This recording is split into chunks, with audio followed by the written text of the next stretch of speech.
మే 13వ తారీఖున ఎన్నికల సమయంలో పాల్వాయి గేట్ అనే పోలింగ్ కేంద్రం దగ్గర తాను అక్కడికి వెళ్ళినప్పుడు జరిగిన ఘటన మీద అసలు ఎందుకు ఆ ఘటన జరిగింది? ఎవడన్నా కొద్దో గొప్ప కనీసం ఆలోచన చేసేవాళ్ళు ఎవరైనా ఆలోచన చేయాలి కదా.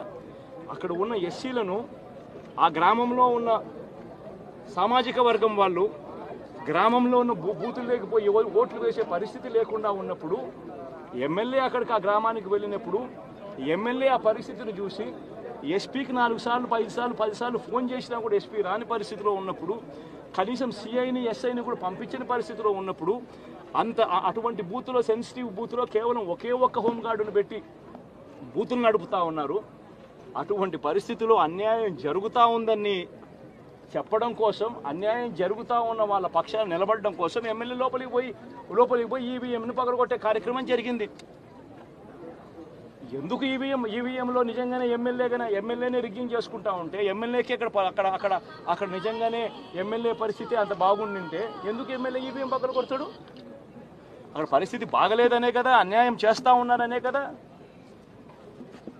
అక్కడికి పోయినప్పుడు అన్యాయం చూశాడు కాబట్టే కదా ఈవీఎం పగలగొట్టాడు.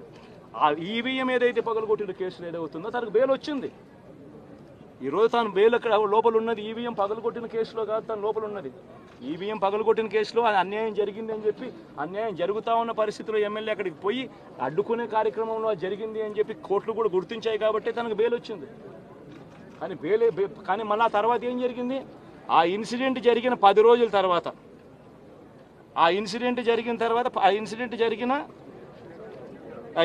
జరిగిన 10 రోజుల తర్వాత అంటే మే 23వ తారీఖున ఎమ్మెల్యే అక్కడికి వెళ్ళి హత్యాయత్నం చేశాడట. అదే పోలింగ్ బూత్లో హత్యాయత్నం చేశాడంట. ఎవడన్నా బుద్ధునోడు ఎవడన్నా నమ్మదానికి ఉందయ్యా? ఎవడన్నా ఎమ్మెల్యే అనేవాడు అక్కడికి పోయినప్పుడు వాళ్ళు చేస్తూ ఉన్న రిగ్గింగు ఎమ్మెల్యే దానికి అడ్డుకునే కార్యక్రమం చేస్తూ ఉంటే ఎమ్మెల్యే అక్కడికి పోయి ఎమ్మెల్యే హత్యాయత్నం చేస్తాడా? చెప్పడానికైనా హద్దు పొద్దు ఉండాలి కదా. 10 రోజుల తర్వాత ఎమ్మెల్యే హత్యాయత్నం చేశాడని చెప్పి కేసు పెడతారు 10 రోజుల తర్వాత.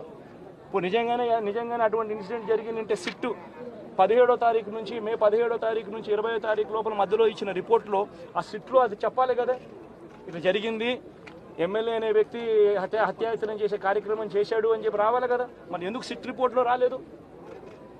ఈ రకంగా ఒక మనిషిని కేవలం 4 సార్లు ఎమ్మెల్యే తాను 2000 కన్సిస్టెంట్గా 4 సార్లు ఎమ్మెల్యే గెలిచాడు. 2009లో గెలిచాడు, 2011లో గెలిచాడు, 2014లో గెలిచాడు, 2019లో గెలిచాడు.